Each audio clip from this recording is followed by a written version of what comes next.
8 óra van, híradó az M1-en, Hevér Lóránt vagyok, jó reggelt kívánok! A terrortámadás éjszakája, a horror éjszakája, így fogalmaz a nemzetközi sajtó a párizsi merényletek után. Robbantottak és lövöldöztek éjjel Párizsban. Nem lehet tudni, hogy hány áldozat van pontosan. Egyes ügynökségek szerint több mint 150-en haltak meg. Különböző helyszíneken voltak támadások, ezt látják most a térképen. A mostani összesítés szerint kb. 200-an megsebesültek, ebből 80-an súlyosan. A francia főügyész szerint lehet, hogy még további terroristák is vannak Párizsban. Este 11 előtt érkeztek az első hírek Párizsból, pontosan még senki nem tudta, mi történik. Lövöldözésről, robbantásokról szóltak az első információk a francia főváros több pontján. A Nemzeti Stadionban éppen a Franciaország-Németország barátságos mérkőzés folyt, amikor robbanásokat lehetett hallani. Minden jól alakult, a francia csapat győzött, amikor hirtelen vége lett az ünneplésnek, a robbanások után mindenki pánikba esett, de nem tudtunk kimenekülni, meséli egy néző.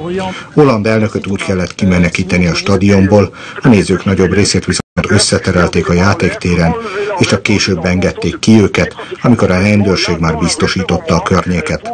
A város több pontján támadtak éttermekre, szórakozó helyekre gépfegyveres terroristák. A város teli volt, péntek este sokan indultak volna szórakozni, vacsorázni. A közösségi oldalakon egyre másra jelentek meg a beszámolók, később a videók a támadásokról. A rendőrség végül összesen a stadionnal együtt 7 helyszínt jelölt meg. Az áldozatok száma egyre nőtt. 11-kor még egy tucat, éjfél körül már 40 halottról szóltak a hírek. Hollande elnök nem sokkal éjfél előtt lépett a kamerák elé. Úgy döntöttem, hogy mozgósítunk minden lehetséges erőt, hogy semlegesíthessük a terroristákat, és biztosíthassuk az összes érintett kerületet. Ugyanakkor katonai egységeket rendeltem egyelőre Párizsba és környékére, hogy biztosak lehessünk benne, hogy nem lesznek újabb hasonló támadások. Mondta, majd bejelentette, hogy az ország egész területére rendkívüli állapotot hirdettek, és lezárják a határokat. A megtámadott szórakozóhelyek környéket valóban ellepték a rendőrök, a metró belvárosi vonalait lezárták, a párizsiakat felszólították, hogy lehetőleg ne hagyják el otthonaikat. A városlakók közt megmutatkozott a szolidaritás érzése. A taxisok ingyen vitték haza a biztonságot kereső párizsiakat, a belváros lakói az interneten ajánlották fel lakásukat a menekülőknek. A legdrámaibb helyzet a Bataclan nevű szórakozóhelyen alakult ki. Ott egy koncertre törtek be a terroristák, ott volt Kövér Zsuzsa és párjával. Azt mondja, legalább fél perc volt, mire felfogták, lövéseket hallanak. A székek között, ez egy régi színházterem amúgy, ott lehetett így kikúszni egy ajtóig, onnan már amúgy emberek ugráltak az ablakból, így a pánikban, és ott többen így ott álltunk tanácsolanul, hogy mi legyen.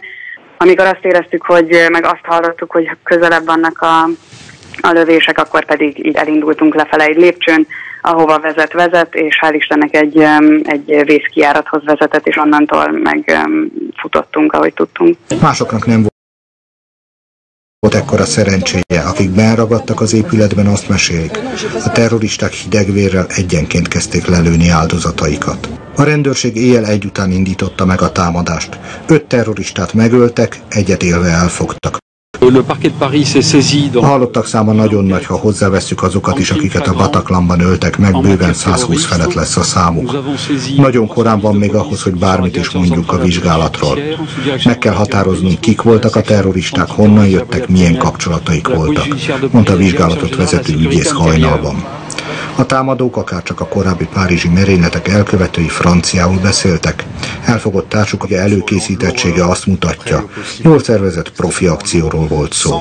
A francia elnök kérlelhetetlen harcot hirdetett a támadás kitervelői ellen.